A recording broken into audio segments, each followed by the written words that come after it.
Hi, my name is Amanda. I am 44 years old.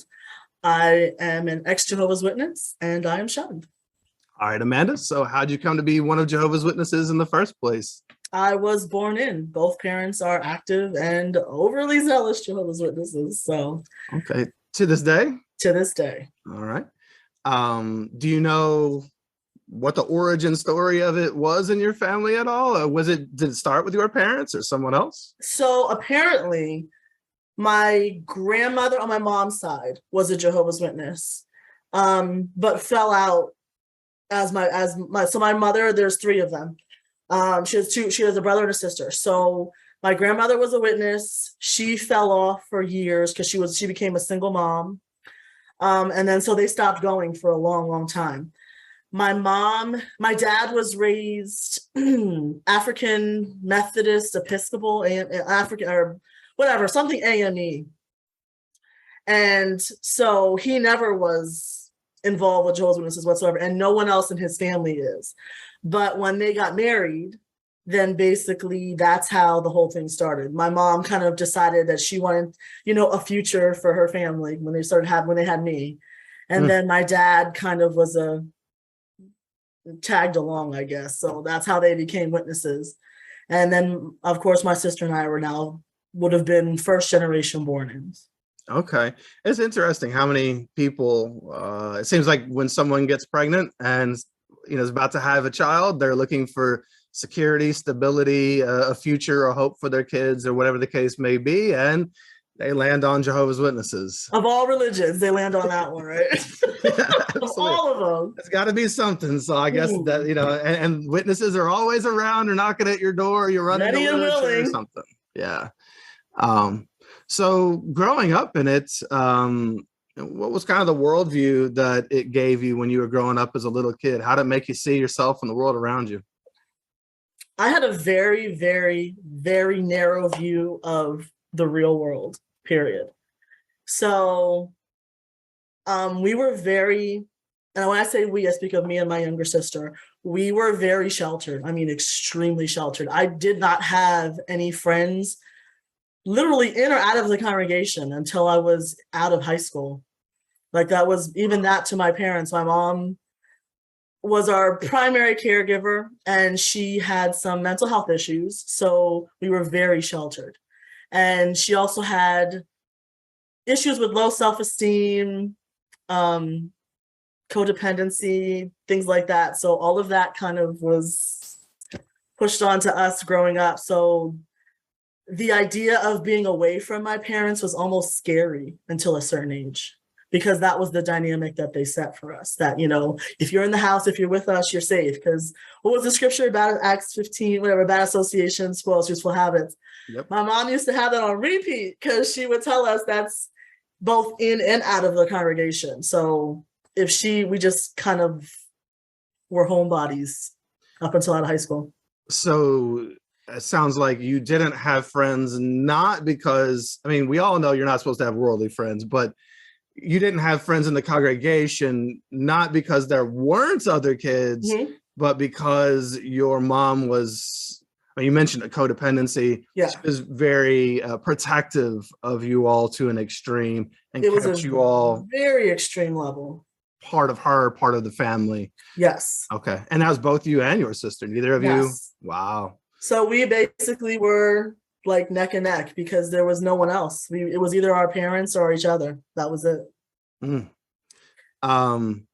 So, well, then let's ask, so what was life like at home growing up that way? You were obviously tight knit or, close together. Class, thank you. That's the better explanation. Tight. We were close together physically in the proximity of each other. Yeah. Emotionally, hell no. Okay. It was nothing but dysfunction. Complete, utter dysfunction. My dad comes from an abusive household of 9 and, beatings and yelling and threats and all were his way of dealing with us as kids because that's what he knew. And then, of course, my mother, had her self-esteem issues and all the other stuff. So basically she just went along with it. She was codependent. She followed whatever he said, whether she agreed with it or not. And so our childhood in our house, even though my parents are very well to do financially, from the outside, we looked like, you know, happy, rich Black family. We had cars at 16, brand new cars at 21, had traveled probably most of the US. My sister traveled internationally before I did, because that's what, you know, my parents gave us. But there was always a cost for everything. So even though they gave you money and they gave you this and they gave you that, there was still an emotional cost for everything that they did for us. And it was an extremely high cost. So a lot of mental health issues in our family. Understood. I think I'm glad you bring that up. Actually, I think it's easy for people to see people that have things materially and to assume that equals some degree of success or happiness, but not necessarily. They're still human beings, and they may be able to make money, but that doesn't mean that they're able to make a happy family or whatever the case may be. We all come from where we come from. People have dysfunction. Yes. Was your mom also captive to the abuses of your father? You know, I mean, yes. was he? Okay. She was, apparently she had a really good job when they got married. And then when she got pregnant, my dad made her quit because he told her he didn't want anyone else raising his kids. So she quit a corporate job to basically become a cleaning lady for some Jewish families locally in the area. And so anything that needed financial decisions or any financial contribution to anything was solely from him or through him. So really no autonomy for any of us, actually, in that household, including my mother. And to this day, she still is solely, now that they're elderly, she is completely and solely reliant on him. So then he was able to control her through the money? Control all of us. Control all of you through the money. I mean, obviously he had something else on, you know, when you're a kid, the power structure between a parent and a child is different, but even with his own wife, that was kind of the method of isolation and control to some degree. Understood. Very much so. Did you all, I mean, you do mention traveling and things like that. So did you all go on like fun family vacations or something? Or okay. He was, my dad had always told us that his goal was for us to do what he wasn't able to do as a child. And traveling was his thing. So when I say we saw probably, I'm gonna say 85% of the US by the time we graduated high school, that is no exaggeration. We've seen, I mean, almost every state he had bought timeshares, so we were able to go to different timeshares all across the country. My sister was always fascinated with Europe. I was fascinated with islands, and she was fascinated with Europe. So she's been to England, Ireland.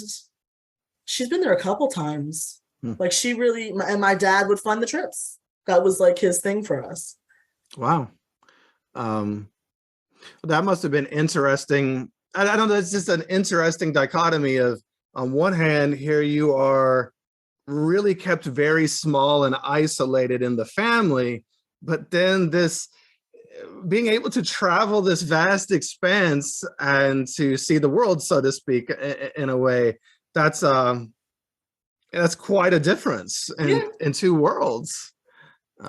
Interesting. You really get to see a lot of not only different areas, different locations, see how people are different across the country. Like I can't even say no two states are the same, because, you know, somebody here is going to be, a witness here is going to be different than a witness in the Midwest versus a witness in the West Coast. And that is the truth. Everyone's personality and persona and all that is different. And we got to see that as kids, but we didn't get to take advantage of it. Like traveling that much, I should have had friends across the country from different congregations, and we didn't, because my parents didn't trust anybody. So there was, you know, plop into a Kingdom Hall on the West Coast, answer and comment in the Watchtower, and then you're out afterwards. Like there was never any real connections with people, unfortunately. Were you all invited to do things with families in those situations? And did you all take advantage of that and enjoy it, or no? No, we would be invited to different Really? people's houses, even locally. Like after assemblies and all, we would be invited out to dinners with other people. And my parents they just weren't up into it. And I still, that's something I'm still trying to understand, I think now to this day, is to figure out why. Like the Watchtower used to always promote, if there's a school dance, you want to make sure there's something social for the witness kids, for your kids. And my parents just weren't about that. Like to them, it was like, well, okay, you'll be fine. You'll be okay. That association spoils you slut. They really didn't trust anybody, did they? At all. Not at all. Not witnesses, not unless they were elderly. The elderly friends, we could spend all day, every day with them, and my parents would have not cared. But kids our age or even a little older, no, was not allowed. And not even with them present, not even going out to strangers who invited you out to dinner after the meeting or something. Very rarely did we go out with other families like that. Wow. Very rarely. That's a shame, because I will say, looking back, those were actual good moments. Just connection with other human beings, random people. And that was kind of neat in its own way. But they really kept you. So they kept you from that. Were you all, so then what was your family like at the Kingdom Hall? Were you all the family that was, really deeply in? Were you at all the meetings, out in service all the time? Family study, really heavy into it? So the perception we gave was that we were into it. Like, we never missed meetings. That was my mom's massive hang up. Like, heaven forbid you miss a meeting, because they could make an announcement that the world's ending and you're not going to be there. And that's the one meeting you miss and then we die. Like, that was her mindset. My dad, though, was funny. He was very, I can't even explain what I could describe him as. He didn't want anything more than to be a ministerial servant. And past that, he wasn't interested. Like, he just kind of was happy. He was cool going. He was cool having some privileges, but he didn't want any real responsibility past that. So he kind of I won't say laid low. That's not good either. I don't know what the word to describe it is. Like, he was there, but he just wasn't. And he had so much shady stuff going on behind the scenes that I see why he didn't want any responsibility. But end of the day, we looked like a great family. We were always in service. We stay after Sunday meeting and go out for an hour or two. I pioneered when I wasn't in school. When I was in college, I pioneered.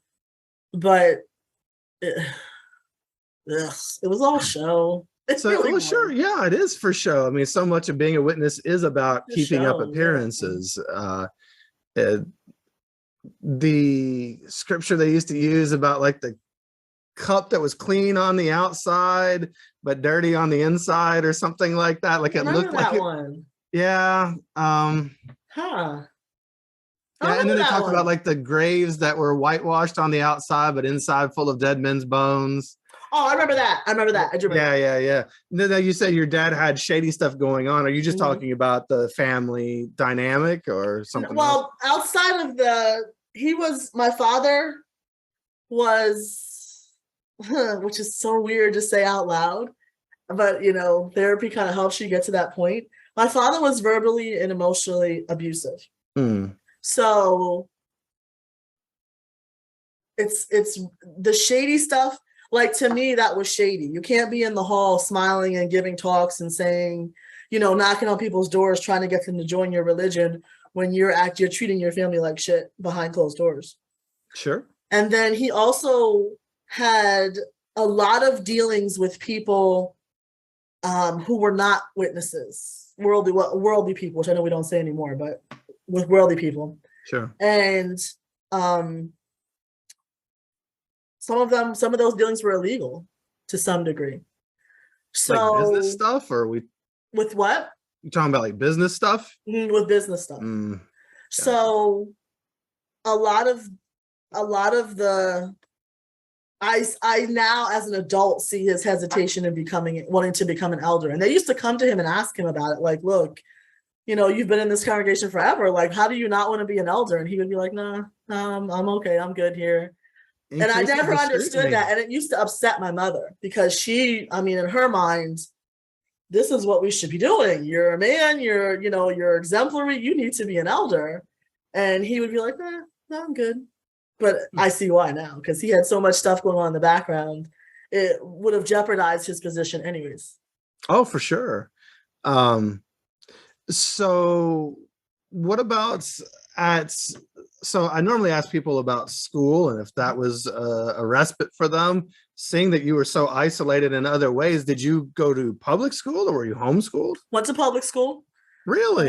I was gifted honors. That's fascinating because that's, again, Only reason we went to public schools because my dad was a teacher in the school district. So it made sense. Like, okay, your dad's a teacher. How are you not going to public school? And we did. And I excelled, like gifted honors, advanced placement my entire school career. And school for me was a break. It was a freaking break from the monotony of my parents, of my house, of the religion. And I was such a dork because I loved school. I loved it. I loved being around other kids. I loved the freedom of cursing in the hallway. I was the kid that would wear a long skirt to school and then jack it up so it was short. I loved school. And I had friends in school. So that made me feel like a normal kid to some degree. And then, to go home and have nobody because, witnesses would have parties or some of the kids would have parties and gatherings and we were not allowed to go. I'll never forget. We were like my sister and I are 18 months, we're 18 months apart. I was like 14, 15, and a girl in our hall was having a sleepover. And my parents would not allow us to go. And, that's the normal age. Girls get together, they have, girl talk and things like that. And to my mother, she felt like a sleepover was inappropriate because girls would talk about boys. They'd spend the whole night talking about boys. And that was just not okay for her. So something as innocent as a sleepover was not even an option for us as kids. Yeah. I mean, it really you just had no chance to socialize at all. So I was a weirdo. Let me just put it out there. I was a weirdo. Well, sure. We were all weirdos in our own way.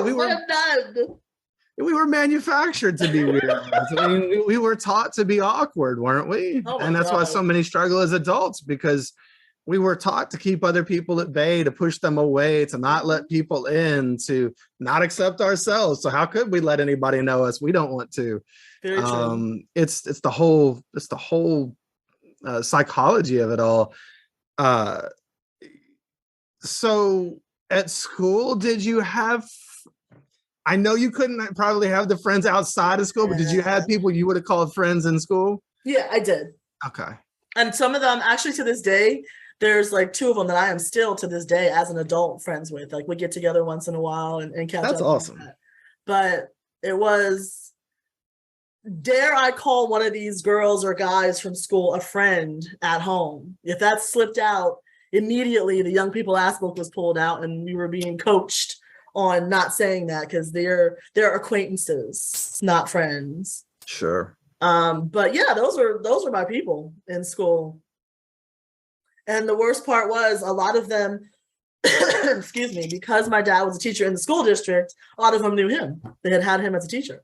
So they would be like, oh, your dad was my teacher in this grade, blah, blah, blah. And then they would run into him and see him and be like, I was with your daughter last week. Blah, blah, blah. So I never could win. Like there really was no winning for me. I guess that begs the question then, were you always at schools he taught in? No, I was never. So they wouldn't allow that. I wouldn't be able to go to a school that he had taught at. So okay. He taught in the school district, but different schools. Okay. So I never had him. Did you get a lot of praise about your dad from other people? And was that hard to hear, whether it was in the congregation or at school, where people be like, oh, your dad's like the best teacher, or, he's so cool at the Kingdom Hall or whatever? All the damn time. All the damn time. There is not a soul that is an ex-student of his that you will meet to this day that will not rant and rave about how amazing he was. Like, he was the best teacher I've ever had. He was the first Black male teacher. He was the first Black teacher in the school district, period. And then and then on top of that, the first Black male.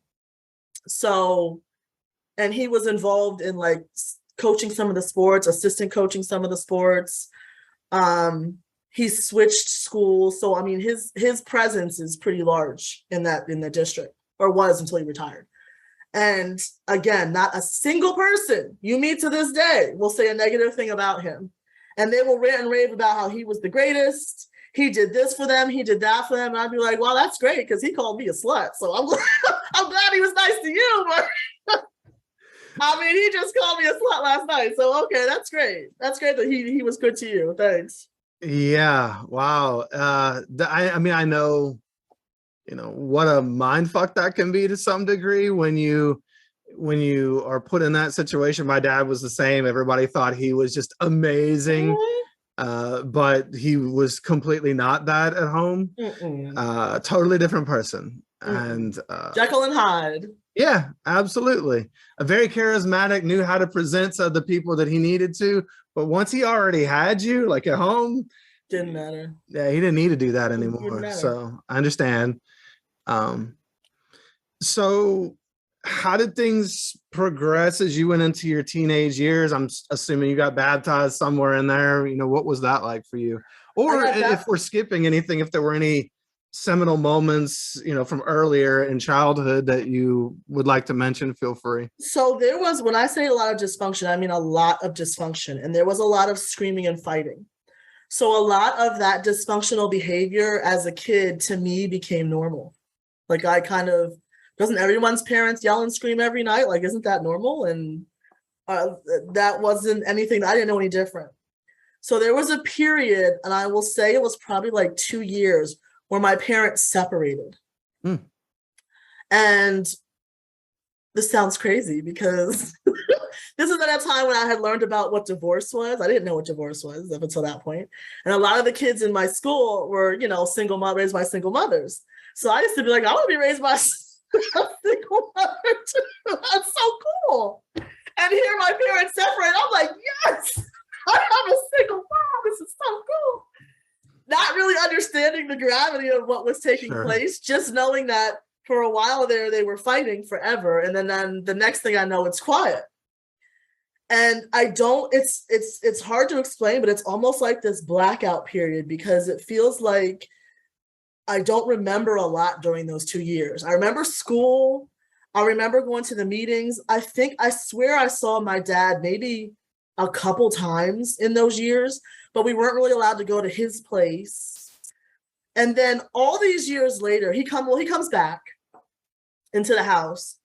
And as anyone who's gone through therapy knows, when someone has a problem with anger or control or abuse, when they have a problem with abuse, they'll replace one with another. So the screaming and the yelling and the fighting was before. He comes back and it switched over to like passive aggressive, controlling, like it went from one to the other. So he wasn't yelling anymore, and he wasn't, ranting and raving anymore, but he learned to control us a different way, basically through, guilt, manipulation, money. Like, he learned a different route to take. And then the older we got, the more it caused a lot of interpersonal issues between all of us, my sister and I, my mom and I, my dad and I, my sister and my mom, my dad and my mom. Like, it was like just the ball just bounced to whoever was the problem that day or that week.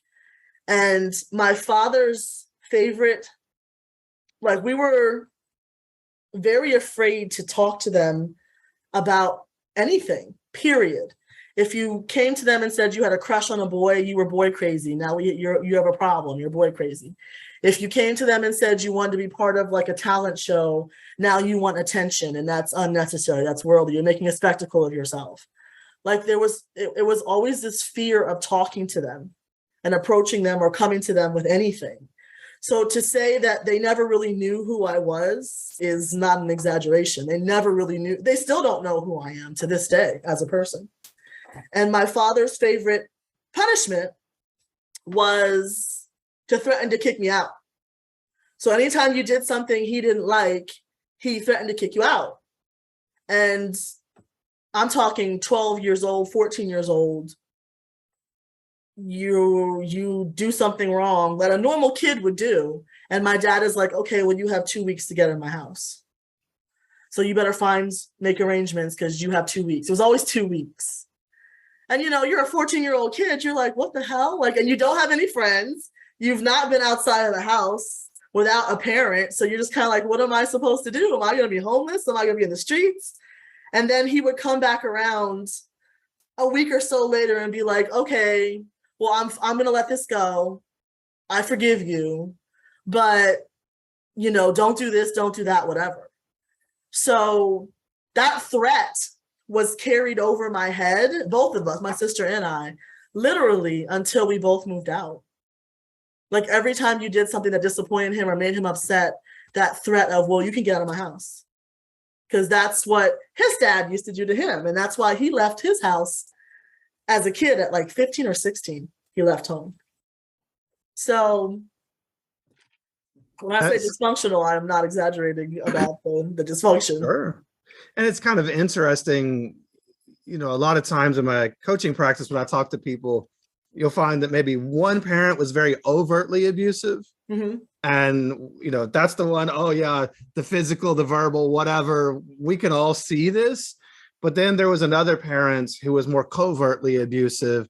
And because it was in comparison with an overtly abusive parent, we sometimes don't see it. Yes. But it sounds like your dad kind of went through both phases. He went from overt to kind of more covert, refined his skills in a more manipulative way. Yes.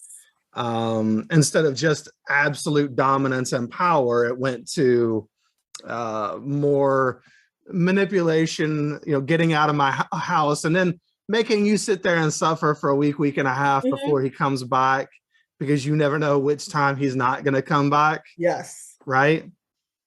And my mother was no better. So she wasn't overtly abusive, but she was codependent. So she would co-sign what he said.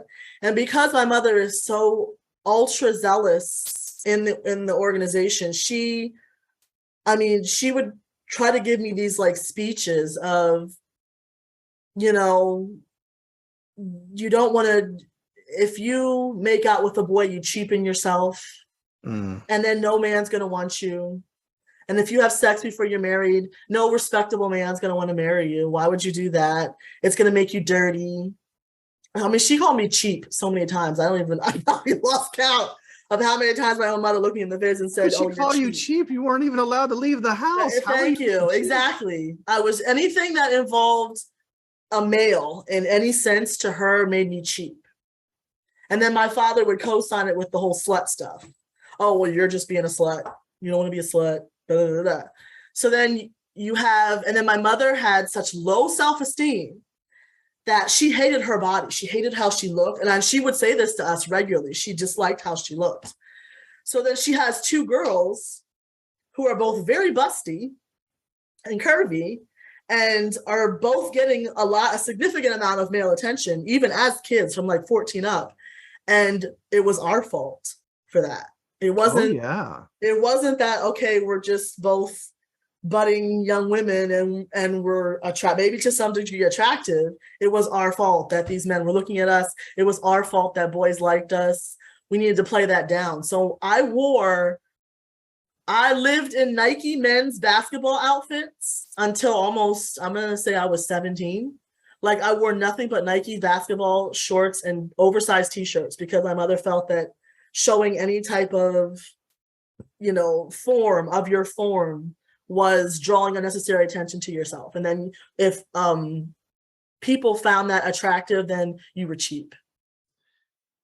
Well, and that's really tough too when you're busty, as you said, because somebody else, I remember somebody else I've interviewed and it's come up a couple of times and comes up in my coaching practice at times that So like, what are you supposed to do? You're a 14-year-old developing girl. What are you supposed to do? You can't, like, no matter what you wear, it's going to be tight, probably at a point. Yes. And, what is the alternative, unless you can wear your Nike men's basketball outfit to the meetings, right? Like, what are you going to wear that is going to look that, professional look, but also, and be, not be unkempt, but also not show off curves? There was nothing.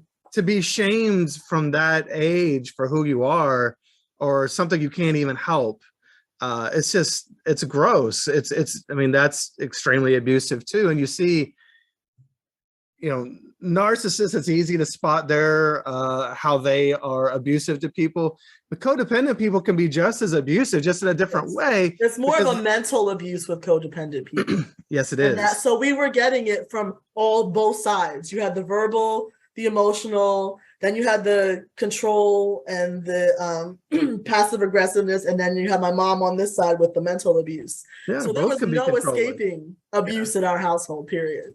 Yeah. And literally no respite, aside from your brief stints in schools. In school. I mean, so when did you get baptized? I was baptized at 14. I used to have, and my parents I'll never forget this. My parents had gotten me this like necklace, this gold necklace with a pendant that had my baptism birth engraved on it. The date. That's so cringy. And it is another thing that's so disgusting. But my mom would be like, if you keep this close to your heart, it means Jehovah's watching over you, and it'll be a deterrent from committing any sins. Mind you, I was such a tomboy that I played basketball almost every day. So literally within like 3 months, it was ripped off and broke from playing ball. And my mom was actually angry because she thought that meant, she thought I had done it on purpose. That meant that I was giving myself permission to act up, apparently, because my baptism wasn't on my heart anymore. Like the craziness. That's so wild. There were so many crazy things. My mom was one of those loonies that, unmarried women shouldn't use tampons because it's gonna act like sex in some way. So that's a no. And you shouldn't Single women, Jehovah's Witnesses, shouldn't live alone because if they do, they're just trying to get in trouble. Like any stereotype she was obsessed with one particular thing, wasn't everything with her was about in some way sex, period. Yeah. Everything. Wow. And then that's what I got kicked out of, was for sex. The irony. The irony of it all. Oh, of course. Imagine that. So what was it like when you got baptized? Why'd you get baptized? Was it we were threatened. My dad said he was not going to have any adult children living in his house that were unbaptized. So literally, I'm gonna say 6 months later, I was like, okay, I guess I gotta do this before I go. And then it kept 14 is when you start going into 9th grade. So my mom was just like, well, as a safeguard, you should really consider this because, when you're baptized, it's a protection against sin and blah, blah, blah. So safe. Doesn't it make you feel so safe to be baptized? I would have been safer with a bar of soap and a washcloth. At least that was clean, Yes. It's for your protection. It's for your own good. We're going to rope you into this forever contract with us. So then it didn't really mean anything. Honestly, it was a threat from my father and it was pressure and I did it. And then I never was reproved. I never got in trouble. I will say that much. I never got in trouble in high school. Like I was such a nerd that it didn't really. It was after high school when like the real world came knocking at my door, and that's what's like, oh, I kind of like this real world. Wait a minute. Okay. I can be part of this, and it's okay. And, wait a minute, people actually like me? Are you serious? We'll get to that in a second. After you got baptized, you said it didn't really mean anything to you, but did that increase pressure on you to auxiliary pioneer in the summer when you're not in school, or were your parents watching you even harder now because you're now a baptized servant of Jehovah or anything like that?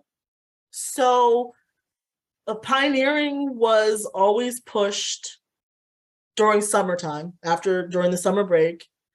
It wasn't until like to my parents, getting baptized and pioneering was maturity in their mind. So then that meant in their definition of maturity, you were okay to then get your license, because that also was contingent on that. You had to be baptized. And then, okay, well, now that you're driving, you can sometimes go out, and have a little freedom, go to the mall by yourself and blah, blah, blah. So there were strings attached to that baptism.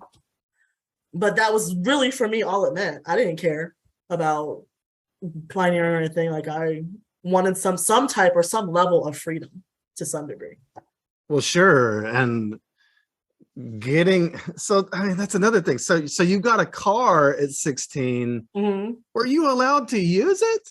To go to school. Yeah, that was it. To go to school, to go to the store, to get, run and pick up food for everybody or whatever. But I didn't have any friends. So it wasn't like I had anybody to go with me. Well, take your sister with you. So I had a car for my sister. We shared a car. And how much of an age difference was there between the two? We're 18 months apart. We were Irish twins, they called it. Okay. So then did that make you and your sister go out and have fun together at all? No. So my sister unfortunately had mental health issues, like serious mental health issues. And our relationship, even from kids, was so bad, it's not even funny. Like to this day, I still get jealous of people who are like, my sister's my best friend, my brother's my best friend, because my sister and I were never like that, ever. Like, this girl made it clear that she hated my guts, and she has said that in family studies to me, to my face, several times. From kid on up until teenagers, because we went to the same schools at some point. When we were a certain age, we would crisscross. She did not hide the fact that she didn't like me and that she hated my guts. That was her specific word. So, no, we were never close. Okay. Never, ever. Well, that is a shame. It's a shame because situations like this can make people pull together, or they can also drive them apart, right? Because you want to be your own individuated person. Yeah. In this little cluster of 4 humans that are being made to be together all the time. And so, somebody might really want out of that, or to prove otherwise, or try to get more attention through some means like that. It's a shame. I'm sure the pressure of all this didn't help the situation at all. No. And there was also additional, so we can say sibling rivalry, if that's what the words people want to use. Sure. But there was an absolute hatred from her towards me. And there's so many examples of, like, violent acts that she's taken. I excelled book-wise. She didn't, unfortunately. So her means of getting attention was acting out, as where mine was, okay, honor society, I passed this test, I'm going to this, whatever. Hers was the opposite. And so that led to a massive amount of dislike for me, and pretty, I don't know what the word to use is, pretty insane behavior from her, unfortunately. Attention is attention for someone who's not all starved attention for is it. good attention, though. We both know that. Oh yeah, absolutely. But I'm just saying that in the family, again, she was acting out. A lot of acting out is for attention. Yeah. And so she was getting it, even though it wasn't good attention. She was getting something out of it. And people don't always choose how they're going to go down that path. And like you said, she had some other issues, some mental health issues that were presented as well. So it's just really unfortunate. Nobody wins in that situation. It's just a race to the bottom. So you then, wow. So I guess you're kind of even more alone at home, because completely isolated. And I know that sounds crazy to have a sister that close in age in the house right next to you going through the same shit you are. But if you ask her version of history, it's completely different than what my version is. Like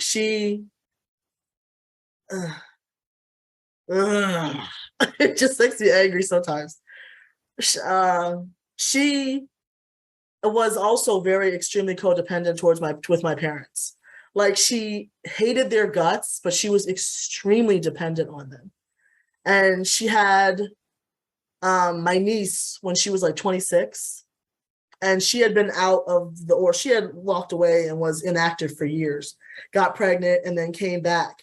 And the only way that they told her they would help her to come is if she would come back. And she did and got reproved. And she relied on them heavily to help her with my niece, but hated their guts. Like she lived with me maybe I think like 2 or 3 times. She would leave their house, bring the baby, live with me for a while because she couldn't stand them anymore. And then remember, I guess she forgot for a while she hated me, and then all of a sudden the memories would come back. Oh, wait, this is the chick I don't like. And then she'd go back to hating me and leave my house and go back home to them. And the cycle would continue with her. But this time she had a baby. Yeah. Sounds like she was a very confused individual. And that's putting it nicely. Confused is the nice word for it. Sure. I'm being kind. And very she probably used people a lot for what she needed or wanted. A lot. Yeah. A lot.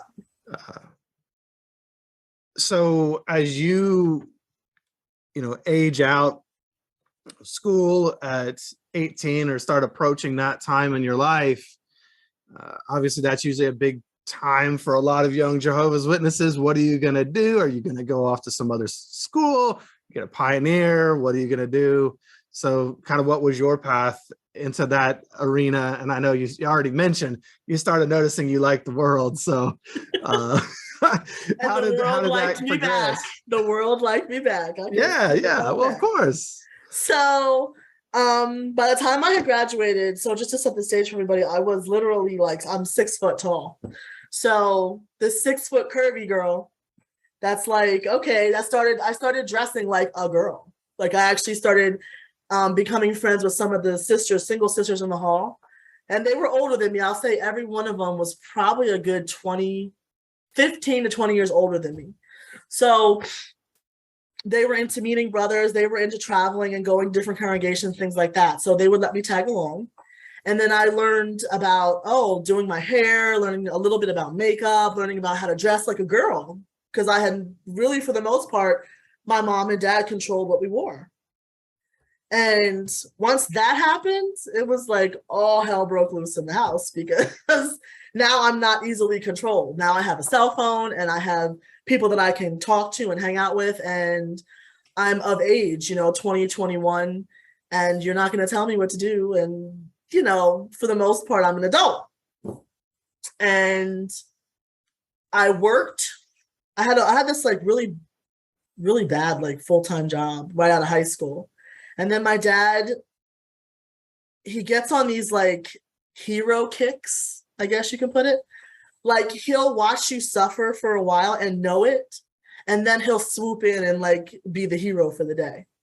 So they told me I had to get a job and pay rent once I graduated. So I got this measly, again, no education, measly job in an office. And I'm like crying every day. I'm miserable. I'm making mistakes. I don't know what I'm doing. It was just bad. So then my dad was like, well, here's what I'm going to do for you. I'm going to pay for you to go to college, but you have to go to the local school. So I did. I quit the job, went to college. Then I got I was offered another full-time job that was really, really a really good job. And they ended up paying for the rest of my schooling. So I kind of lucked out there with that, because that really helped a lot. And when you say school, are you talking about college? Like what kind of college or what kind of schooling? Community college. Oh, okay. And then they So my parents were okay with that, with the community college aspect of it. But my goal, I always wanted to go away to school. Like I literally, that was my goal in life. I want that experience. If nothing out of my life, I want the experience of being around other people my age who are smart and want to learn and are like determined to better themselves. And I had a job at the time that I started applying with my own money, secretly applying to schools. I got accepted to 2, and like thought I was doing a great deal, coming to my parents, sitting them down, telling them, hey, this is what I got. I'm going to do this. This is great. And both of them telling me, well, if you decide to go away to school, you will not have a home to come back to. So scared the shit out of me enough, again, because I hadn't been anywhere or out of the house with them, and basically decided to go to community college instead. Again, the irony of all of that is how many years later I end up getting this fellowship and they just own me anyways, but threatened to do it back when I was wanting to go to college. So, but yeah, you're playing a game as a Jehovah's Witness that you can never win. I mean, how many people fade and then, 20 years later, they end up shunned anyway, or 5 months later or whatever. This is who they are. So it's going to come into play at some point, most likely.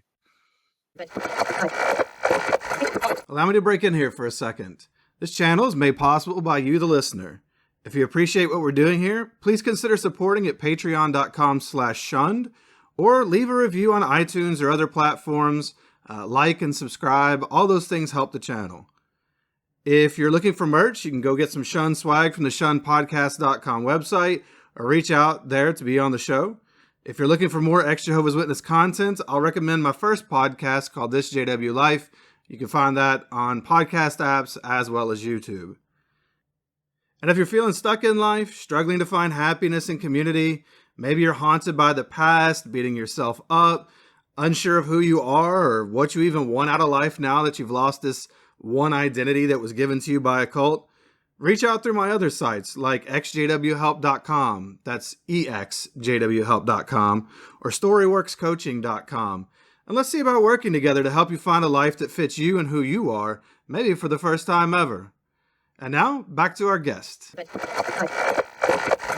So that's led to, and that education has led to, I'll say almost every job after that I've had has been pretty long-term and pretty solid.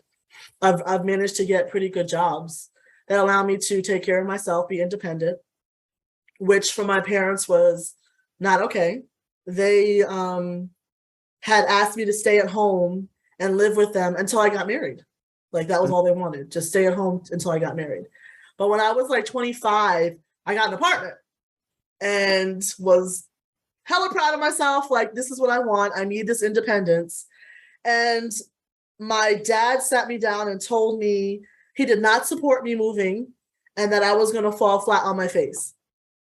Always nice to have support. It was beautiful. It was beautiful. It was a beautiful, touching father-daughter moment. Yes, yes. Then my winning mother comes and tells me the speech again, that the only reason Jehovah's Witness women want to live by themselves is so they can get in trouble. They can have sex and get in trouble. So again, I'm batting zero from the family support aspect and get the apartment. And I swear that's when my life began, when I got my first apartment. Like everything just kind of seemed to fall into place at 25 when I finally moved out and got my own place. That has to be a huge difference for you, going from such a controlling environment to now complete and utter autonomy. Yes, and I was in control at that point. Yeah, that's a huge difference. Now, in this period from, let's say, graduation to 25, where you started coming into your own a little bit, went to school, started making some friends at the Kingdom Hall, you said, and some of the single sisters there.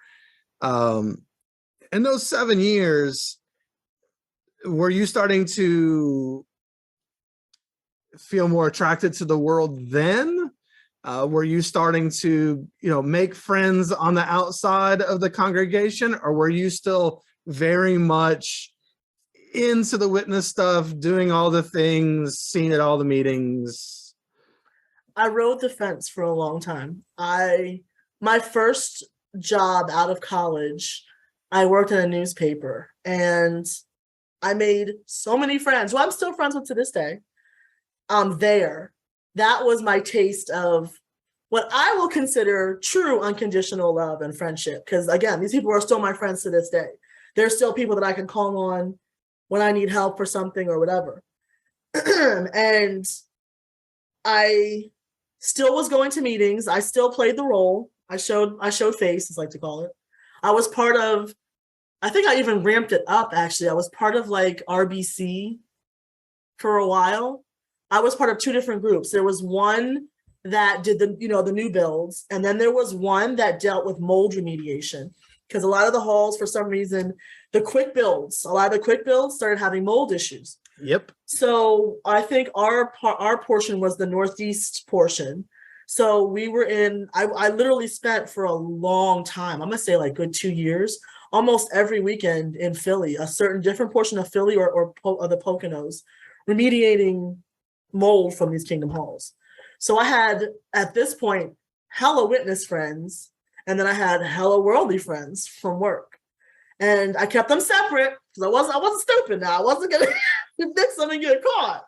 But I had friends on both sides. So in my mind, that helped me become more balanced, because I wasn't ultra JW, but then I wasn't really fully worldly, because I had a foot in both worlds. And then I met the boyfriend that changed my life. And then from there, that was...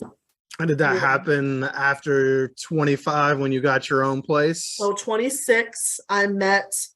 at this point, I have I was a sales exec for the newspaper, and I had a job that involved car dealers. I was a sales executive for automotive advertising. So I was basically had a bunch of car dealers that were my accounts. I had to go see them every day, blah, blah, blah. So a particular football team used to have their practice squad here in the summer, and met one of the players and dated him for, a while. And he woke me up to a degree. I was already on the fence, but he was the one that kind of made me stop and look at myself in a different way. Because I had dated witness brothers before, and it just didn't feel, I don't know what, I can't explain, it just didn't feel right. And then I meet him, and he was very Southern, down home, family oriented type. So he would be like, why does your family not want to meet me? Why does your family, we had been to a birthday together for me. And he would be like, well, why is your family not celebrating your birthday? And it was at one point, because my father was in the district and he knew so many people, one of my coworkers from the newspaper, so the football player, they would have off on Tuesdays. That was like their bye day. So he would come to pick me up from work on Tuesdays. Like that was his thing for me. He'd come pick me up. And sometimes he would come into the building. So everybody would be in his face trying to get autographs, and he was an active player. So one of my coworkers was married to one of my dad's coworkers. And so it got back to my dad that I was dating this NFL player.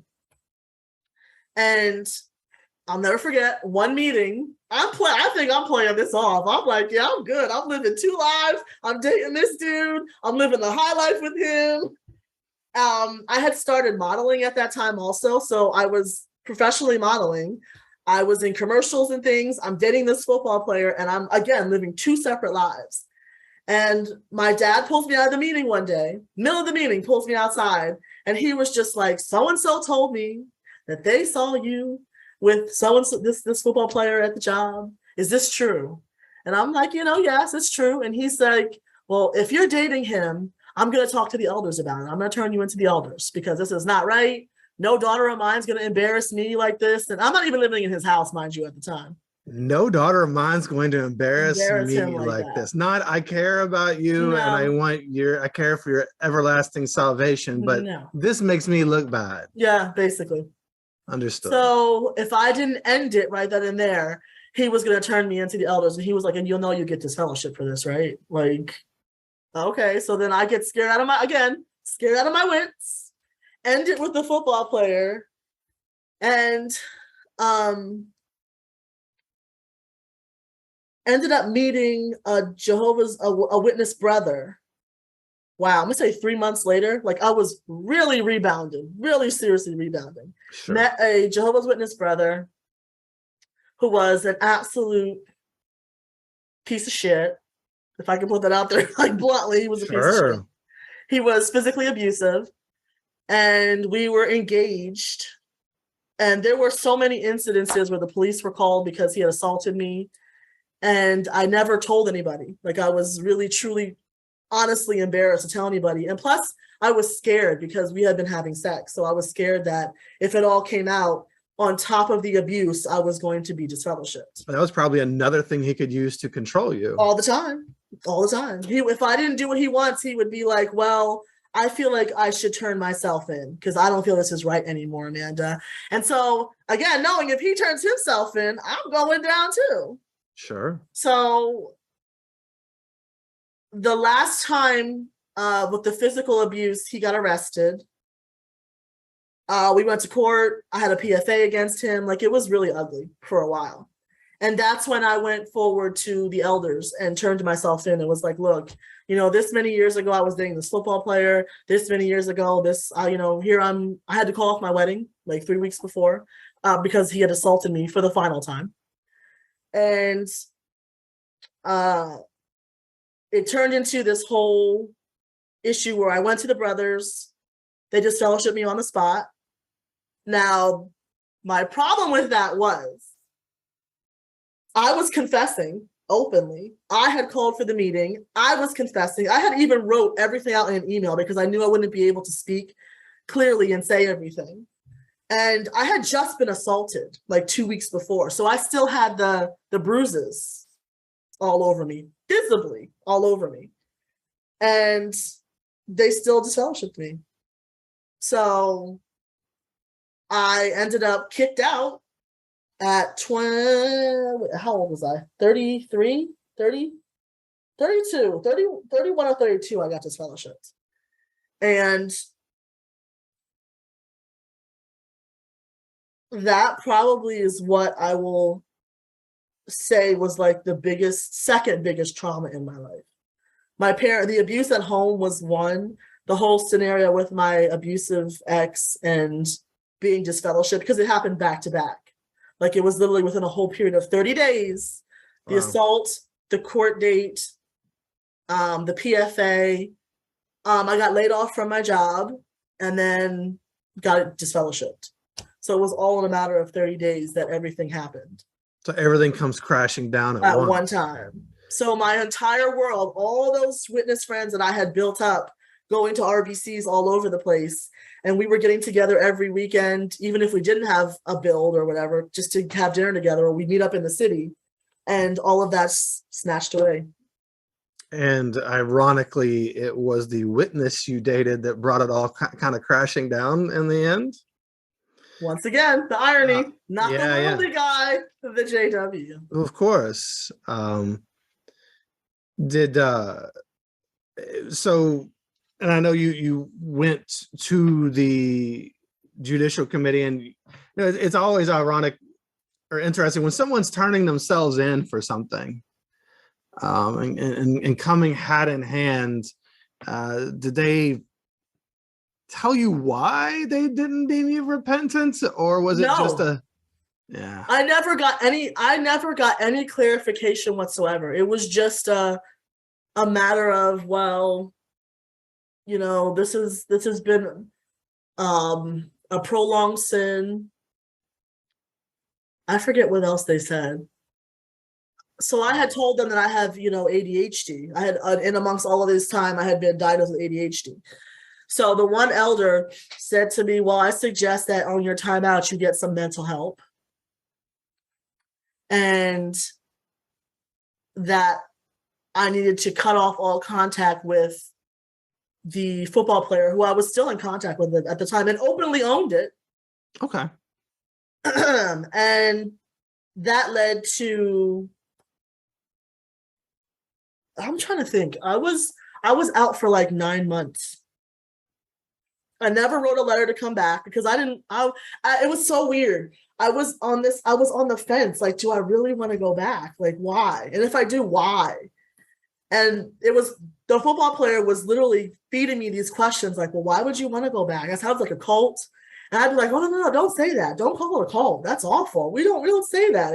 It's a religion. It's a lifestyle. It's a way of life. That's what I want to say. It's a way of life. Don't call it a cult. Yeah. And he would question me all the time. And I would just push back. And eventually, 9 months in, the circuit overseer had come around.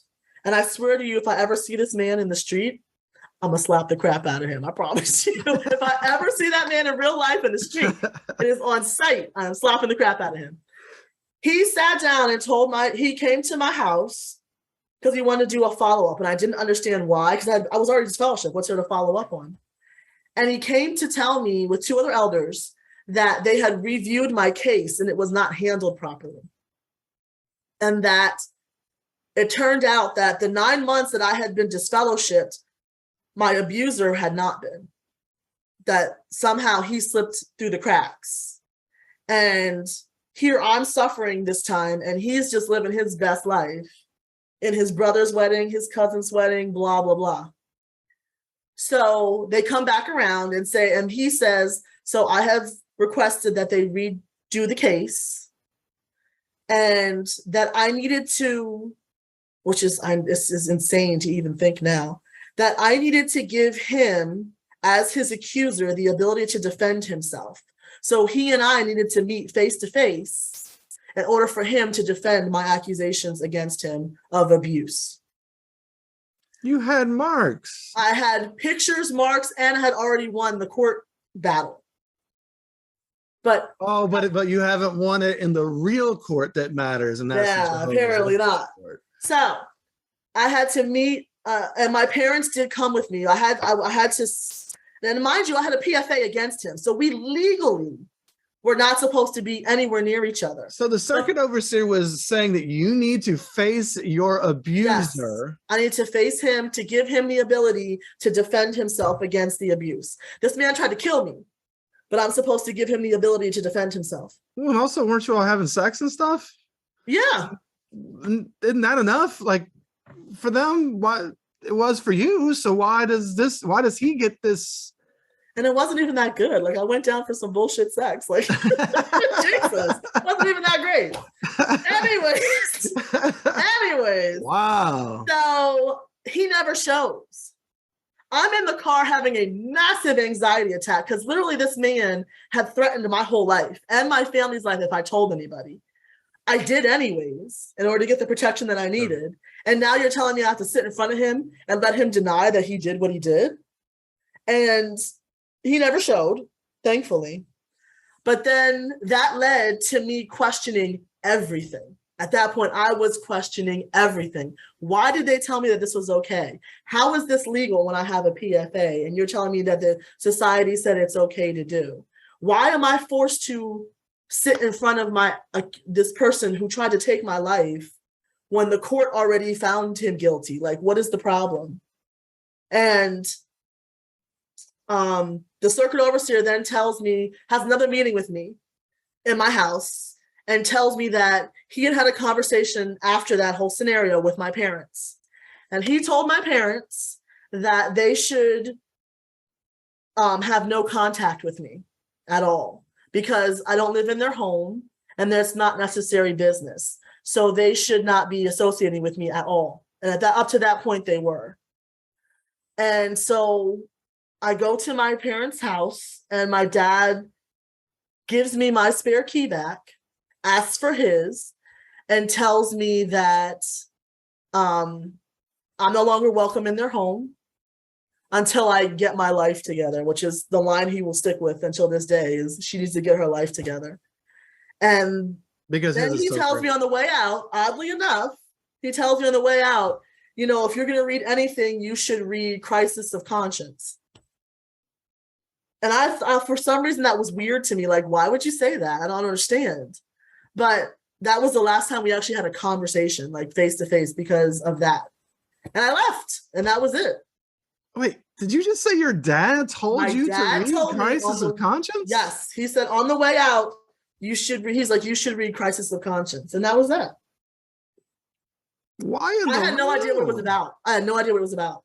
Went and bought the book on Amazon right away, and that was it for me. At that point, I was like, I'm never going back to this crap. Well, yeah. I mean, your dad finally taught you something good there at the One end. good thing. One good thing. Well, he did teach you how to be tough. He did teach you how to play ball and how to be tough. But past that, that was the one thing. He told me to read, and I still don't understand it. And I've replayed that in my head year over year. Like, where did that come from? And why did he say that? But that was his final parting words to me after he gave me my key back was, you know, you should read Crisis of Conscience and blah, blah, blah. And I didn't know what it was until I knew what it was.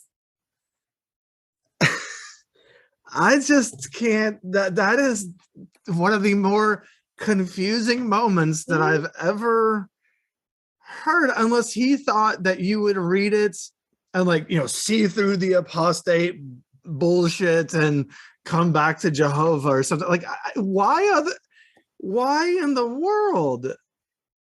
Unless only his father Satan would know why he said that. That's who will tell him. I should ask his daddy Satan because he'll probably have the answer for me. That makes no sense. No, at all. But best believe I went home and got that book with a quickness and read it and was done. At that point, I was done. I stopped going to meetings. I started, my whole attire changed. Like because I was modeling, I was exposed to a different level of clothing style. So I learned to dress for my body. And I would come into the Kingdom Hall and prance my little happy ass in my little fitted dress up to the front and sit there like, yes, I'm here. Yes, I'm here. I refused to sit in the back. You were not going to demean me to that level. I had already been through therapy for domestic violence at that point for a year. And then I had decided to have a private therapist after that. You are not about to tell me I need to sit in the back and be ashamed of my life and who I am. Hell no. I literally would come in and up to the front, sit there like, and then leave. And then I stopped coming after a while. After that whole incident after I read the book, I stopped coming. I was like, I'm not doing this anymore. This is a waste of my time. This is all fake and it's bullshit and I'm wasting my time. I'm only pretending. And now I have an out. Like, you're already disfellowshipped. You already got your get out of jail free card. Use it. Like, don't waste the card you got, girl. Go use it. Never went back. I have not set foot. I set foot in a Kingdom Hall when my sister's funeral 2 years ago was the first time I've set foot in a Kingdom Hall in 15 years, 16 years. And it made me sick to my stomach. It wasn't even the funeral. It was the feeling of walking back into that place that I despised so much that it made me sick to my stomach. Yeah, nothing to add more stress to the death of your sister than to have to walk into a place like that. Yeah. You know, all ex-JWs witnesses, we all pretty much have PTSD from everything that we've been through. Only when you go back into these situations, it's kind of, I don't know, kind of takes the P away. It's no longer really post-traumatic stress. You're back in active trauma. It's active. Yeah, you're going back into the belly of the beast, and your trauma is being reactivated. My aunt even told me, so all my dad's one of 9. All the aunts and uncles came to the funeral, and my aunt was looking at me and she was like, baby girl, don't you ever come back to this place again. She was like, don't you ever come back to this religion. Because she saw how they were treating me. You know, how are you going to walk in my sister's funeral and half of them are ignoring me? Like, are you serious? She's like, don't you ever come back here. We talk about gaslighting a lot with Jehovah's Witnesses, but as I'm just looking at some of the notes I've taken and just some of the things you've said, part of gaslighting is keeping people off balance. You're a lot more, I can move you and control you and put you where I want you to be. If you're already teetering, if you're standing 2 feet planted on the ground, it's a lot harder for me to push you around. And just looking at the vast inconsistencies of the being so isolated at home, but yet being these world travelers or, stage travelers anyway, being, your dad is a teacher and they end up paying for your education, but yet that flies in the face of everything they would stand for, right? And he coached football and basketball for the high schools. Yeah. But his daughter wasn't allowed to play sports. And they used to ask him all the time, yo, your daughter's in the court making 3-pointers. Like, can we sign her on the team? No, religious beliefs, no. But then he goes and coaches or refs for a game. Like, well, yeah, and then you're in trouble because you were dating an NFL player, an athlete, right? Again, all of it makes no sense. And then he tells you to read Crisis of Conscience on the way out. What the hell? Like that, so no one, all of this is going to do a person into some degree, because it's hard. We're all looking for stability. Humans, we all want our internal and external lives to be consistent. We're searching for stability and consistency. And your family lacked that a lot. I mean, all Jehovah's Witness families do, really. But don't they call it crazy making? Yeah. It was bona fide crazy making. Like, I like you today, I hate your guts tomorrow. You shouldn't do this, but I'm gonna do it. Yeah. It's like a bird just hit the window. That was probably a sign from Jehovah, like, yo, you better stop, girl. Stop telling our secrets.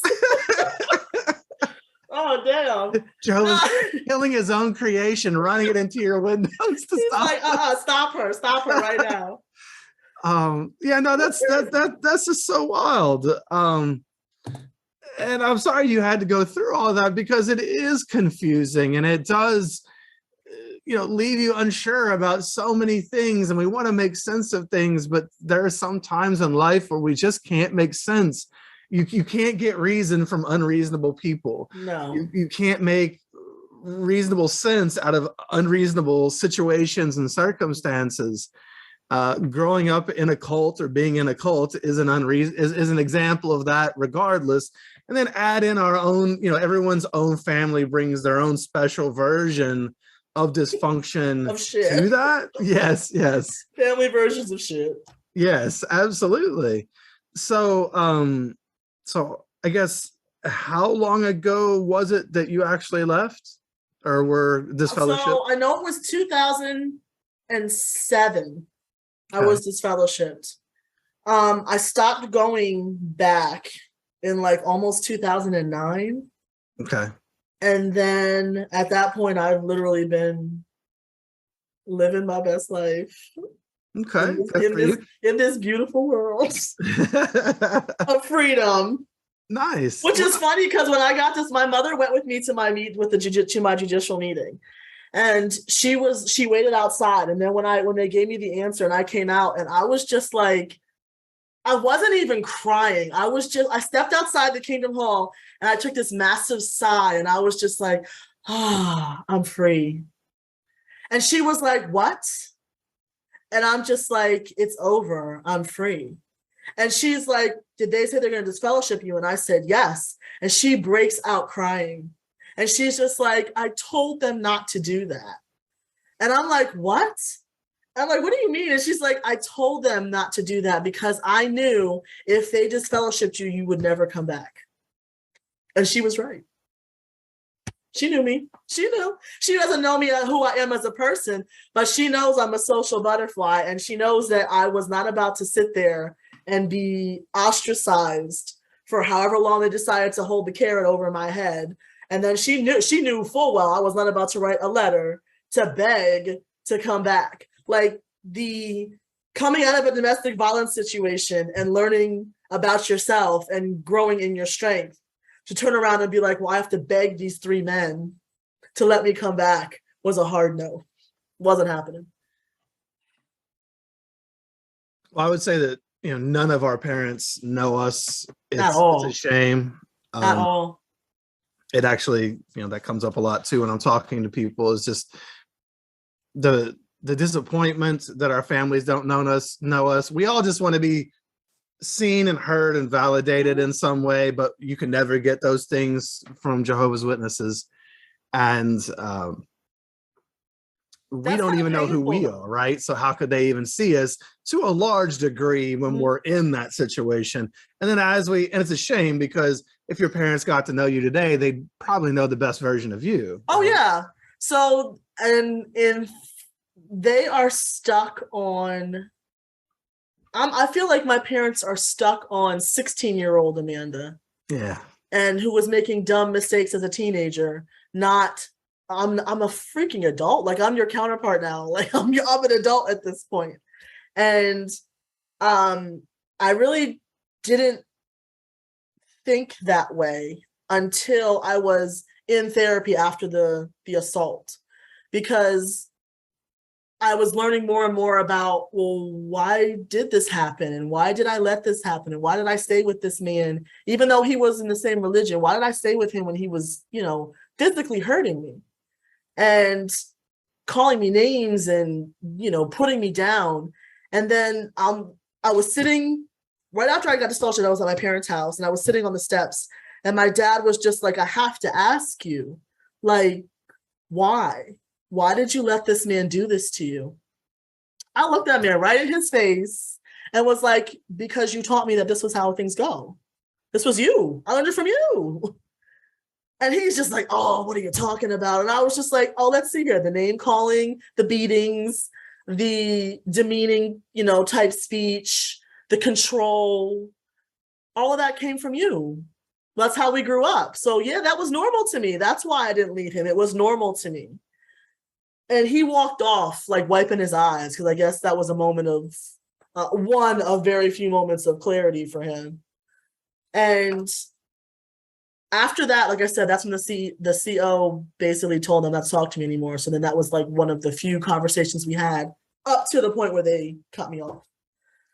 And then I didn't talk to them or haven't seen them for, it was years. I would run into them at the store, rarely run into them at the store.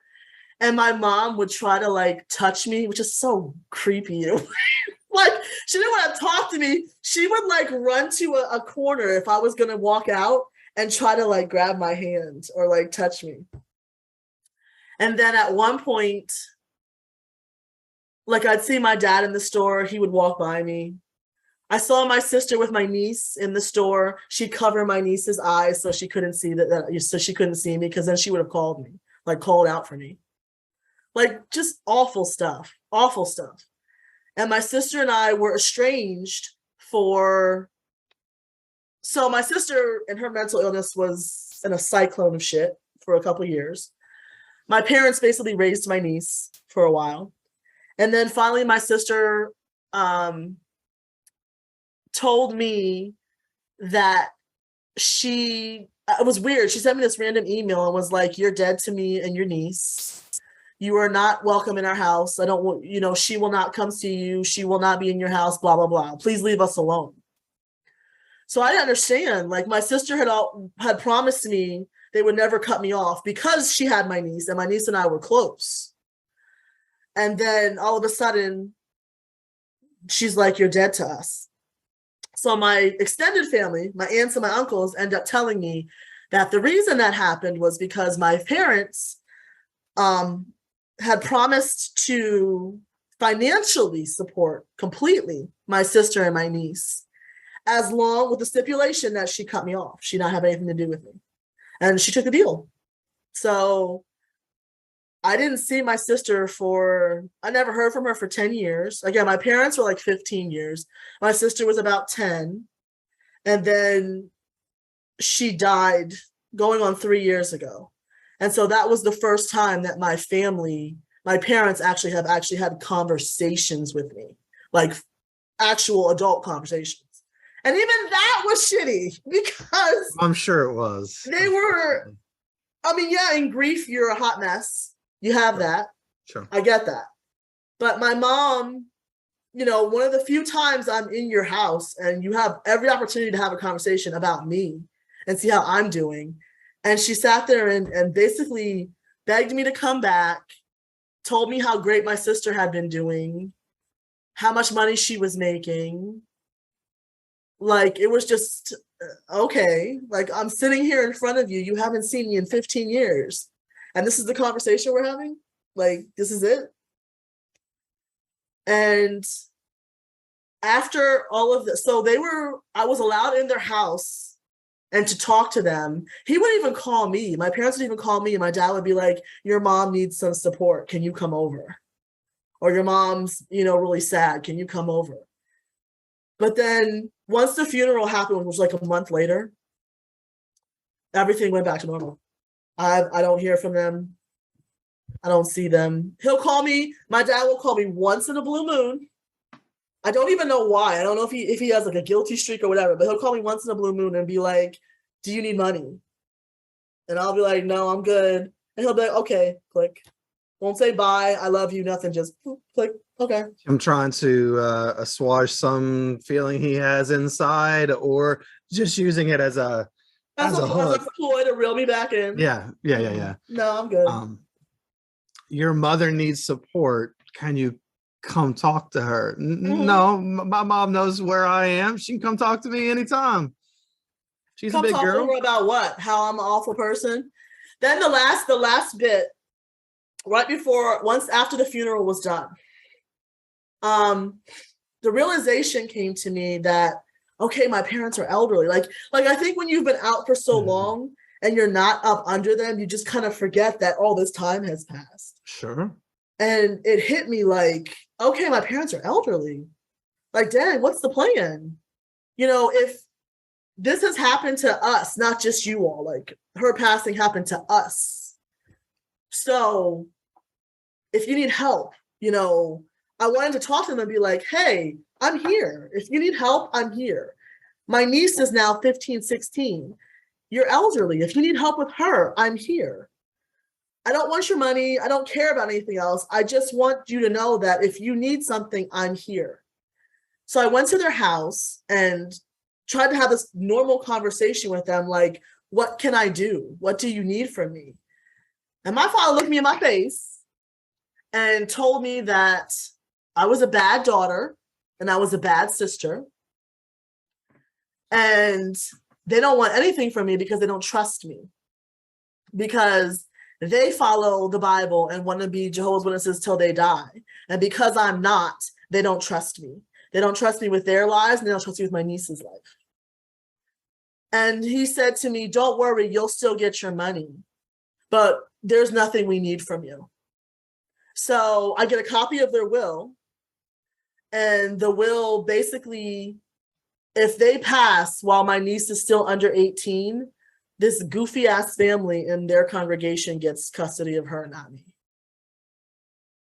So that was literally the last conversation I've had with them. And I do mean I had, at that point, I'm like, I will not sit here and be demeaned like this. He told me, there was a bunch of stuff he said during that meeting. He was like, I feel like I'm always defending you.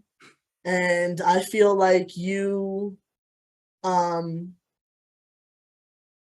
know, you're such a bad person. There's no way that people even care about you or like you.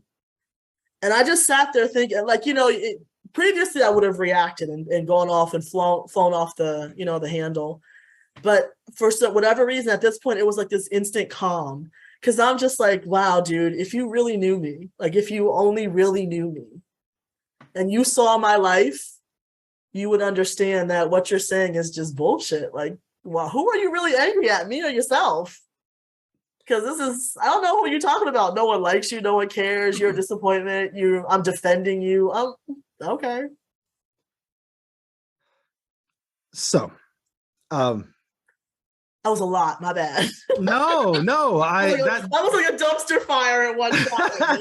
No, I'm just sorry that happened to you. It happens to most of us. And this is why really, I mean, like the song that I have that is the intro and outro for the podcast version, you don't hear it on the YouTube, but is all about saving oneself because, you know, honestly, your parents don't deserve for you to take care of them the way they treat you. And it just made me think, and this isn't, I guess I haven't shared this on the podcast, but I shared it in my group and some other things. I had written a little poem for Father's Day, and this kind of sounds a lot like your situation. I wrote it for my own, but I would assume it might resonate. This is real quick. It says, "You could have won an Oscar with the good person you were at the hall. People thought you were awesome. You almost fooled them all. You shunned me in the end. I probably should have cut you out first. I wanted that Kingdom Hall personality, but at home you were the worst. So on this day I honor the father I had to be for myself because you were only interested in being a father to someone else. Happy Father's Day to me." Damn. Okay. So, and I'll put that out there because maybe, you know, someone else will find some comfort in it. But also, people. Like, Amanda, you raised yourself in a lot of ways. You have had to parent yourself in a healthy way after leaving. And you don't, you know, I understand the attachment we all have to our families, right?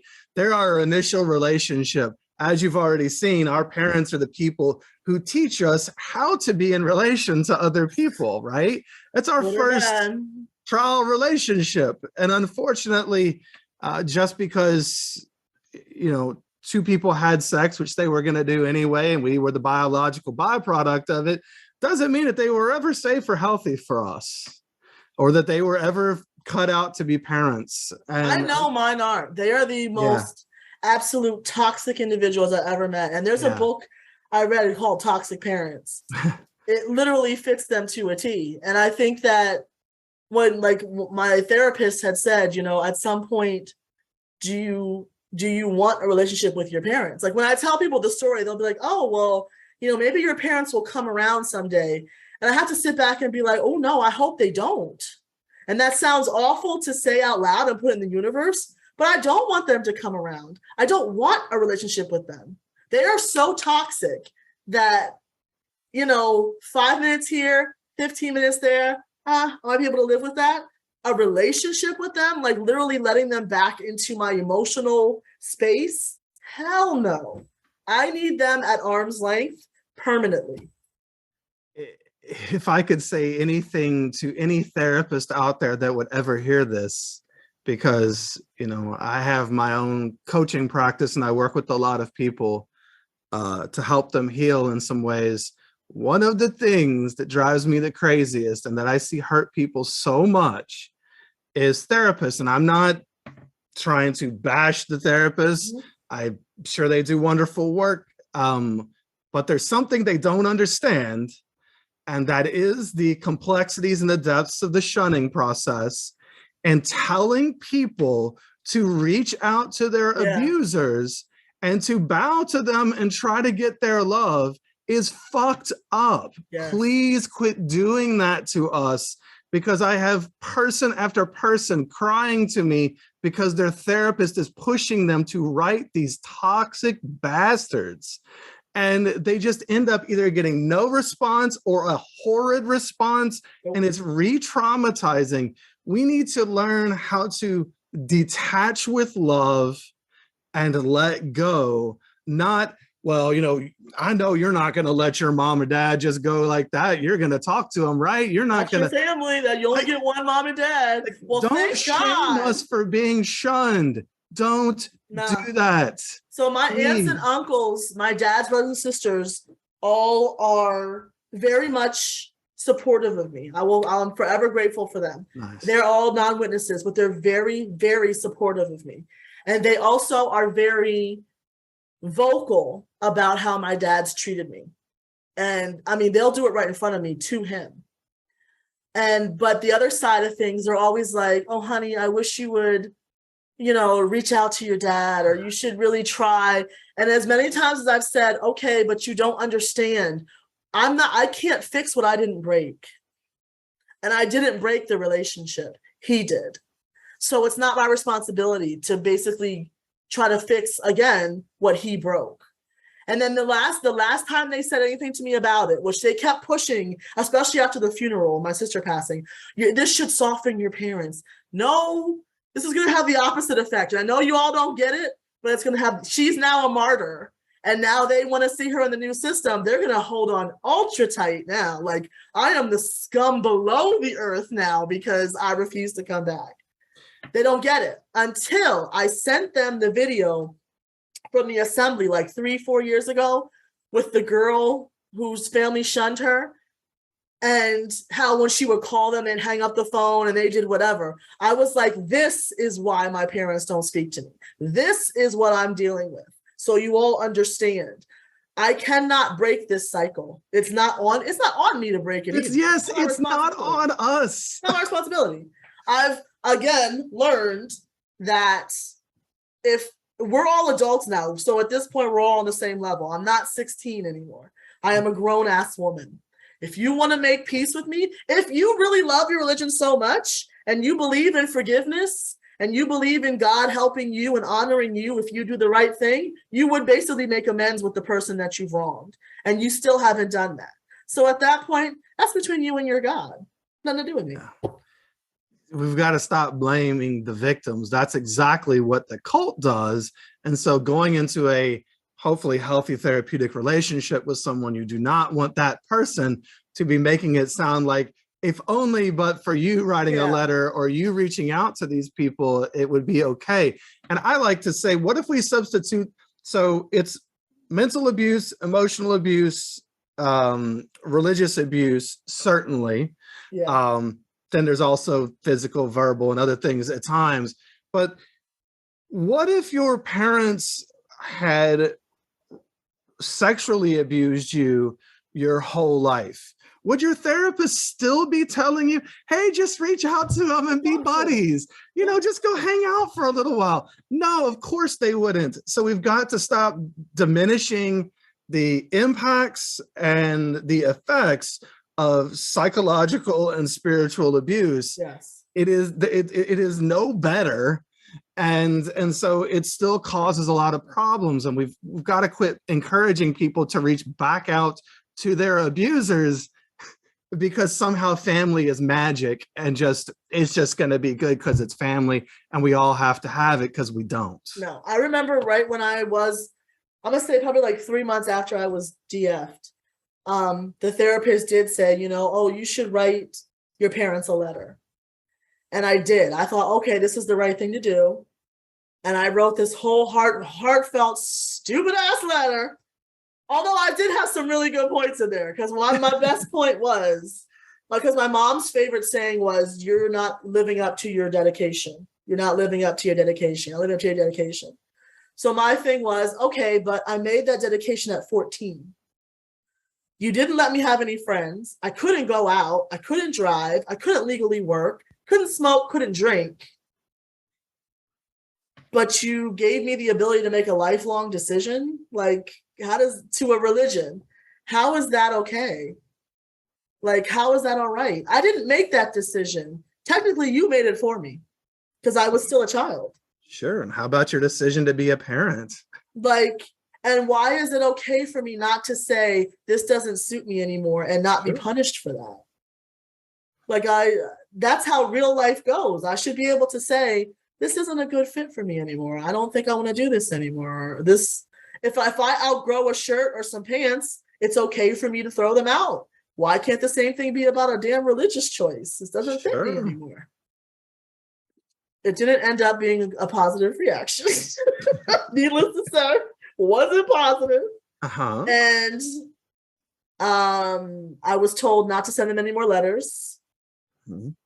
And after that, I was like, that was the last time I actually made an attempt to try to bridge the gap. Because after that, I knew it was a waste of my time. It wasn't going anywhere.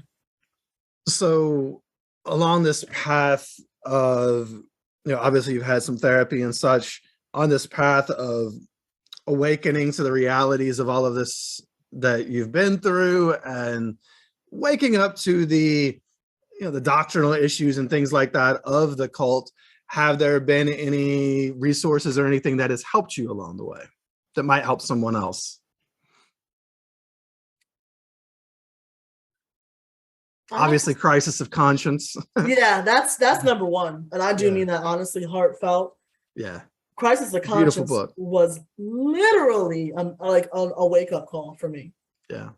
I was, again, the YouTube was, I was obsessed with YouTube. So there was a lot of different channels that I frequented a lot. Yours being one of them. Sure. That for me was, again, ADHD, the website thing. There was a couple websites I did watch, JW facts, things like that. But again, because of the ADHD, reading and wording, and that's too much. I understand. So YouTube was like my main, and I was obsessed with the research for a while. I mean, obsessed. Oh, everybody goes through that. Anytime I had a minute, my phone was on a different video or podcast about ex-Jehovah's Witnesses. Reddit, the ex-Jehovah's Witness forum, and our sub in Reddit is huge. It's been a lot of help. Just anywhere that I was able to talk to other people, to share, because when you're disfellowship, they make you feel like you are literally an island of one. Yep. And the fact that you can't share, most of the people who have been disfellowshipped, I mean, everyone has been disfellowshipped. 99% of us, something has happened to us. You might have made a choice in some degree, but something's happened to you. Sure, and there's reasons we make the choices that we make. Yes. So it's like addictions. It's always a byproduct of something else. So the fact of not being able to share that or tell people what happened is so demoralizing. Like maybe it's meant to be that way, that you're not supposed to share because part of the reason then you'll feel so bad that you'll come back. But that is the worst thing. I think mentally that's awful. And I think, honestly, COVID proved just how bad shunning is, because all these people being literally alone for a year with no physical human contact, and now they're coming out and they're wilding out. People are acting up. That is literally proof of what happens when you get shunned. If no one understands it, just be like COVID. Because that is the best example. You were locked down. No one could talk to you. If you didn't have somebody in your house, you were by yourself. Mm-hmm. What were you supposed to do besides go crazy? Yeah. And what did a lot of people in the ex-Jehovah's Witnesses community say? Oh, I was built for this. Oh, yeah, this is cool. I'm used to this. But I don't have to talk. I'm not going to talk to anybody. Oh, I mean, isn't this what life's like? I don't know what the change is. Yeah. Nah, it's not healthy. No, it's not. That isolation. And again, so shunning is this withdrawal of love and affection. And so when someone withdraws from you, it kind of can create a vacuum that can suck you back in, right? And that's what they're trying to create by this sudden, harsh withdrawal of your entire community, is something, a force, a vacuum that will suck you back to them so that they can have you again. And I also feel like so I already had daddy issues. Like I was already coming to the table with massive daddy issues. Sure. And then now the religion has literally yanked everybody from me. That even whatever little bit of affection or love I felt I had has now been yanked. So now you're forcing me to find it somewhere else. And I love men and men love me. So I enjoyed my free time. I enjoyed it. I'm not gonna lie. Hey, live your life, right? But at the end of the day, it was still a void, because it was only temporary. I mean, yes, sex is great, but it was temporarily filling this massive hole of love and affection that I desperately wanted. Sure. And so it wasn't until I got help that I learned, you gotta fill that hole yourself. A man might fill your hole, but he's not filling the void of a hole. Not the emotional hole. You gotta fill your own. You gotta fill your own. y'all. Fill your voids. Yeah, there are some holes that only you can fill. Thank you. And that's what I had to learn to do because it was unhealthy. Like I literally was repeating this pattern of, and I've also sadly, and it's still a problem for me, being abandoned by your whole circle and including especially your family, it hardens you. And so I can dismiss somebody in a minute, like in a hard, fast minute. And that's sad because it's a learned behavior that's not healthy either. Yeah, we were taught not to attach to people in a secure way because all relationships were always expendable. And so it's hard for us to be vulnerable and not wall up and to let people in and to really connect on a deep level with people. So we end up a lot of times with a little more shallow connections, and those are easier to drop. And yeah, most ex-Jehovah's Witnesses are able to cut you like you never existed. Like some shears to some hair, snip, snip, and go on. Absolutely. Like I used to compare relationships to like going to the bathroom. Once it's flushed, it's done. It's gone. You're free. Next. Like it's sick. It's funny, but it's sick because that's how I used to think. Like, okay, if my own parents can abandon me and leave me high and dry, then I can't trust anybody because everyone else in my mind is at some point gonna do the same thing. Well, and the sad thing is, the honest truth is you've just outgrown your parents. Yeah. You have grown to places they can't go to. They are stuck and small and pitiful and don't have their family. And that's by their choice. That's they've done that, not you. And, you know, think of all of the mental and emotional lessons that you've learned through this and all the growth you've had while they are living the same life that they have always lived and that they always probably will live in all likelihood. If they do come, you know, out of the witnesses at some point, awesome, but they still are going to need help before you can ever have a healthy, non-toxic relationship. They would, even if they left. Yeah. Again, I'll have a civil relationship with them, but I don't want a close relationship with them. No, same here. I understand. Not at all. No. That desire is long gone. Totally understand.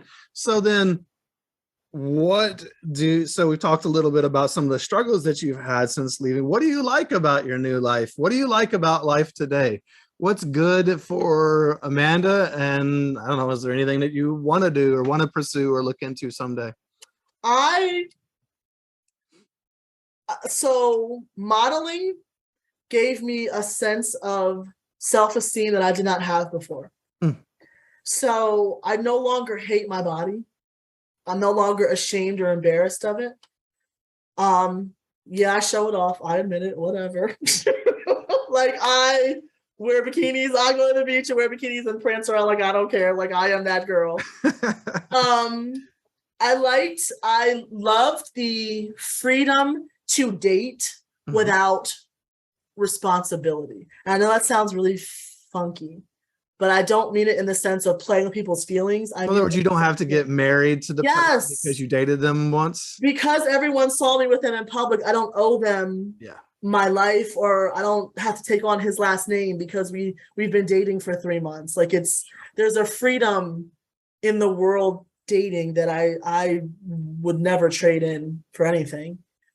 I like that I can freely have friends who are different than me. We don't believe the same thing. We don't agree on the same things, but we're still friends. I can still go to your birthday party and you can come to my birthday party and we'll celebrate Thanksgiving together. And, you know, my husband is also an ex-Jehovah's Witness. So we'll have Christmas. Like that, the freedom, and I don't want to say to be worldly because I don't really consider myself worldly, but the freedom to enjoy what I consider the little things in life is like priceless to me now. Well, yeah. And you get to decide what you enjoy and what matters to you and then fulfill those things in your life. Yes. You don't have to look to someone else to tell you what should be fulfilling and what you need to go for, because this is how you will be happy. You know yourself better than anybody else does. I don't feel like I have to be embarrassed anymore or ashamed. I don't feel like I have to live a double life either. Like I have to hide who I really am or what I enjoy or the people that I love in my life. I don't I know for a lot of people, maybe I know that a lot of ex-Jehovah's Witnesses, that the social aspect of things is difficult. A lot of them still might not have come out of that bubble yet. And past a certain age, it's extremely hard to start from scratch, basically. Especially, I'll say over 30, it is very hard to navigate the social world when you've not known that at all. But once you learn that stuff, it is literally like a whole new world opened up to you. Like, and it took me a while to gain social skills, but once I did, I was like a train and you could not stop. Like, get out of my way. Watch out, here comes Amanda. Here she goes. Like, where's the party? What are we doing? Well, I love that because that's just part of you being you. And, you know, it's a shame that there were so many years missed where you were held back and not allowed to be your full self. Obviously, you have a pretty big personality, and that's awesome. And it shows, I think that too shows the strength of Jehovah's Witnesses and like how strong their doctrine and the control is that they can hold down people that naturally might have big personality and want to explore in this world and everything, but they can crush even that. They can crush anything, but not necessarily always forever. And I'm glad that you get to be you today and enjoy the life as you create your own life, because that's the only one you really are obligated to live, is the one that's authentic to you. If you don't do that, you're going to suffer for it. So I agree with that. Good for you. And I still struggle though. Like, I mean, I was Everybody meeting with you does. for a while. As you can attest to, I still have my struggles. I still have some self-esteem stuff. And there's that, as far removed as I am from the JWs, that voice, I swear it like comes out of nowhere sometimes. And I'm still beating myself up about something I've said or decided to do or decided to wear, or like, my company has this massive Christmas party every year. I can't tell you how much nerves it took for me to actually go, which is so freaking corny because it's literally just a dinner. That's all it is a dinner. They're not singing Christmas songs. They're not exchanging gifts. I mean, it's a dinner with the devil, but it's a dinner. So Satan got the moves too, girl. It's all right. Right song, Satan got the moves and the good food too. So it's a freaking dinner. You get dressed up and go to a dinner with your coworkers. Sure. It took so much nerve for me to do that.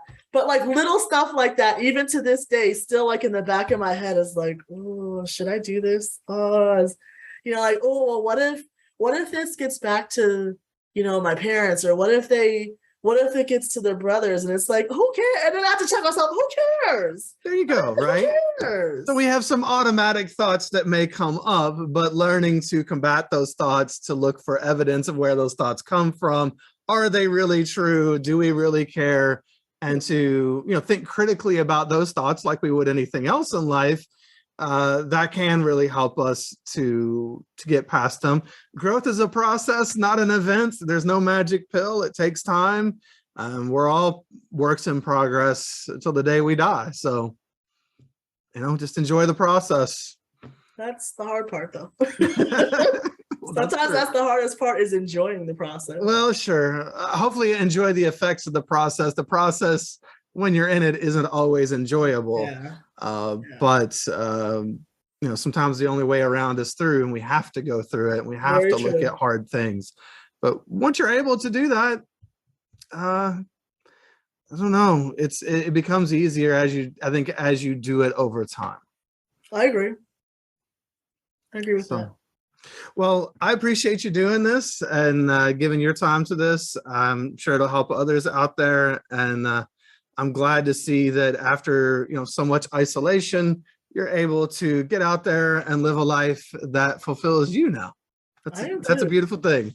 I am too. Thank you.